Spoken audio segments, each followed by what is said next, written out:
Olá, bem-vindos ao quadro. Hoje quero fazer uma revisão sobre a reprodução dos quinidários. Vamos lembrar aqui que os quinidários apresentam duas formas de reprodução. E essa reprodução pode ser, por exemplo, por brotamento, quando são formados pequenos brotos nos animais. Além do brotamento, como reprodução assexuada, existe também a estrobilização. Só que esse processo não acontece em todas as espécies. E além da reprodução assexuada, os quinidários também se reproduzem de forma sexuada. Nesse tipo de reprodução, acontece a união de gametas, masculino e feminino, que irão formar o zigoto. E aí existem algumas vantagens e desvantagens em relação a esses dois processos. Por exemplo, a reprodução assexuada é uma reprodução mais rápida, envolve menos custo para o animal. Porém, ela não garante variabilidade genética, ao contrário da reprodução sexuada, que possibilita um aumento de variabilidade genética. Agora, então, vamos para as questões.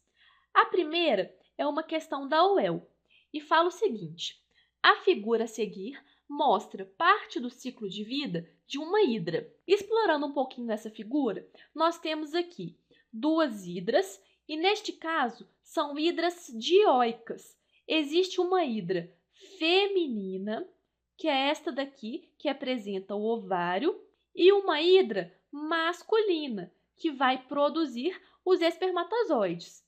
Então, aqui mostra a formação dos espermatozoides que vão ser liberados no ambiente. Esses espermatozoides vão nadando até encontrar o óvulo. E, neste caso, o óvulo fica localizado no corpo da hidra fêmea. Aqui vai acontecer a fecundação formando o zigoto. Com o tempo, este ovo ou zigoto vai se desprender da hidra fêmea. A partir daí acontece então o desenvolvimento, formando um pequeno pólipo, uma pequena hidra. E reparem que não existe formação de larva, e é por isso que nós falamos que esse desenvolvimento é direto. Com base nessa figura, fizeram-se as seguintes afirmações. 1. Trata-se de uma espécie dioica. Sim, está certo. Aqui tem a hidra masculina separada da hidra feminina. 2. O desenvolvimento é direto. Sim, certíssimo. E 3. O pequeno pólipo é necessariamente geneticamente igual aos pólipos da geração parental. Não, isso está errado. O pequeno pólipo originou a partir da fecundação, da união do gameta masculino com o gameta feminino. Quando acontece essa união, acontece uma mistura de material genético e o pequeno pólipo aqui vai ter parte do material genético do pai e parte do material genético da mãe.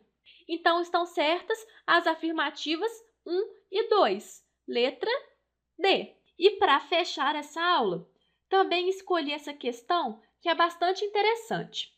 Ela fala: nos quinidários ou coelenterados há dois tipos de reprodução, a assexuada e a sexuada. Em algumas espécies ocorre metagênese, também chamada de alternância de gerações, conforme é ilustrado na figura a seguir. Então, nós temos aqui uma figura de metagênese da água-viva, da aurélia. Existe uma fase de medusa, que é a fase predominante do ciclo. Nessa fase, acontece a produção de gametas. Então, a reprodução sexuada acontece aqui também nessa fase. Os gametas são produzidos, acontece a formação do zigoto e este zigoto se desenvolve em uma larva. E atenção, se tem larva, esse desenvolvimento é indireto, ao contrário do desenvolvimento da hidra que nós acabamos de falar. Essa larva vai nadando até encontrar um substrato. Ela então se fixa a esse substrato e se desenvolve em um pólipo. O pólipo que fica fixo ao substrato, representa a fase assexuada do ciclo de vida. É aqui que acontece o processo de estrobilização, onde ocorre segmentação transversal aqui do pólipo com formação das medusas. E como existem duas formas diferentes, nós falamos que esse ciclo apresenta alternância de gerações, que é a mesma coisa que metagênese. Bom, então vamos lá nas afirmativas. Os pólipos, 1. Se reproduzem sexuadamente, originando medusas. Errado! O pólipo faz reprodução assexuada. As medusas se reproduzem assexuadamente, originando pólipos, também conhecidos como água-viva. Não, as medusas se reproduzem sexuadamente. As medusas só se reproduzem assexuadamente nas espécies de quinidários, nos quais ocorre metagênese. Errado! Medusa faz reprodução sexuada.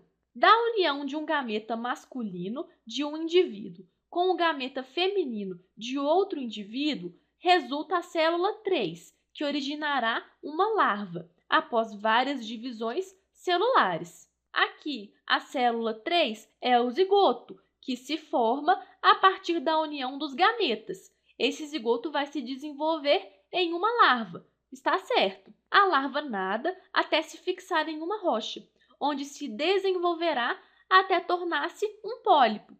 Certíssimo! Essa larva, neste caso, é chamada de plânula. Bom, pessoal, fechamos por aqui com essa aula. Espero que tenham gostado. Até a próxima!